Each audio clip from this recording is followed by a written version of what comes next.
28 मार्च वो तारीख जिस दिन एक ऐसा शख्स जिसने जुर्म की दुनिया में दस्तक दी थी और अपना एक बड़ा गैंग्स जो है वो बनाया था, उसका अंत 28 मार्च को हुआ था। बात हम करें मुख्तार अंसारी की। मुख्तार अंसारी की जिस तरीके से मौत हुई, उसके बाद लगातार कई सवाल उठे कि आखिर मौत कैसे हुई, लेकिन पोस्टमार्टम रिपोर्ट में इस बात का जरूर खुलासा हुआ कि मुख्तार अंसारी की मौत हार्ट अटैक की वजह से हुई।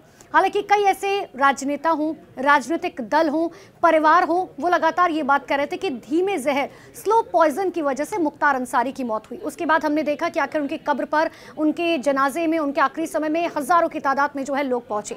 लेकिन आज एक बार फिर से गाजीपुर में उनकी कब्र के पास जो है उनके छोटे बेटे उमर अंसारी पहुंचे, जिस वक्त वो फूट फूट कर जो है रोने लगे। और देखिए, ये तस्वीर देखकर हर किसी का दिल जो है वो शायद कहीं ना कहीं जरूर पसीजा होगा कि आखिर किस तरीके से एक बेटा जो है अपने पिता को याद कराता। लेकिन इन सब के बीच में जब उमर अंसारी वहां पहुंचे, उन्होंने मीडिया से भी बात की। उन्होंने 3-4 बातें बहुत इंपॉर्टेंट की। सबसे पहले मैं आपको वो बताती हूँ। देखिए, उमर अंसारी ने साफ तौर पर कहा कि मेरे पिता जो हैं वो हमेशा से लोगों के आगे खड़े रहते थे, वो हमेशा से लोगों के लिए कवच बनकर खड़े रहते थे। जब भी लोगों को पैसों की जरूरत होती थी, जब भी लोगों को किसी भी चीज की जरूरत होती थी, वो लोगों की मदद किया करते थे। और ठीक यही काम मैं चाहता हूं कि मैं भी जो है इसी तरीके से अपने पिता की तरह जो है इस विरासत को आगे बढ़ाऊं, लोगों की मदद करूं और ज्यादा से ज्यादा लोगों की मदद कर सकूं। इतना ही नहीं, उमर अंसारी ने एक बार फिर से जो है मुख्तार अंसारी की मौत पर सवाल उठा दिए। उन्होंने साफ तौर पर कहा कि देखिए, पुलिस जो कार्रवाई कर रही है वो साफ तौर पर गलत है। अब इसमें 2-3 एंगल निकलकर सामने आए। उमर अंसारी की तरफ से साफ तौर पर कहा गया कि देखिए, इंतकाल से ठीक 3 घंटे पहले जो है मेरी पिता यानी कि मुख्तार अंसारी से बात हुई थी। उन्होंने इस बात को फोन पर कहा कि मुझे जो है धीमा जहर यानी कि स्लो पॉइजन दिया जा रहा है और मेरी शायद हत्या हो सकती है, और ठीक हुआ भी ऐसा ही। ये आरोप लगा रहे उमर अंसारी। इतना ही नहीं, उन्होंने एक और आरोप लगाया। उन्होंने कहा कि जब किसी की खाने के बाद अगर तबीयत खराब हो गई, उन्हें हार्ट अटैक आया, आप जो है उन्हें अस्पताल लेकर गए, आईसीयू में भर्ती किया गया। आईसीयू में भर्ती होने के बाद अगर शख्स नॉर्मल हो जाता है तो उसे अंडर ऑब्जर्वेशन रखा जाता है, ना कि उसे जेल भेज दिया जाता है।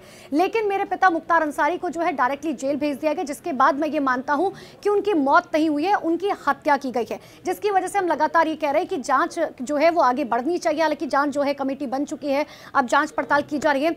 लेकिन इन सब के बीच में उनकी तरफ से ये भी कहा गया कि एक पिता और पुत्र का जो रिश्ता होता है वो कहीं ना कहीं दागदार हुआ है। जिस तरीके से मेरे बड़े भाई अब्बास को जो है पैरोल नहीं दी गई, कम से कम ये तो किया जाना था कि जब अंतिम समय में अब्बास चाहता था कि वो अपने पिता के अंतिम दर्शन कर पाए, बावजूद इसके जो है ये नहीं किया गया और जो है पैरोल नहीं दी गई। हालांकि जब उनकी मां आफशा अंसारी के बारे में पूछा गया तो उन्होंने साफ तौर पर यह कहा कि देखिए, हम ये कोशिश कर रहे हैं, मेरे उनके वकील से जो है बातचीत हुई है और हम ये कोशिश करें कि जल्द से जल्द जो है उन्हें रेमेडी मिल सके और उनकी जो मां आफशा अंसारी हैं वो भी अपने पति की कब्र पर आकर जो है वो फूल चढ़ा पाए। लेकिन इन सब के बीच में अब जिस तरीके से उमर अंसारी ने तमाम आरोप लगाए हैं, अब इसको लेकर जांच कमेटी जो है वो अपनी जांच पड़ताल करे। लेकिन क्या सरकार की तरफ से कोई जवाब दिया जाएगा या नहीं दिया जाएगा, कमेंट बॉक्स में आप बताइए कि आपको क्या लगता है। उमर अंसारी जो आरोप लगा रहे हैं, क्या वो सही है या गलत।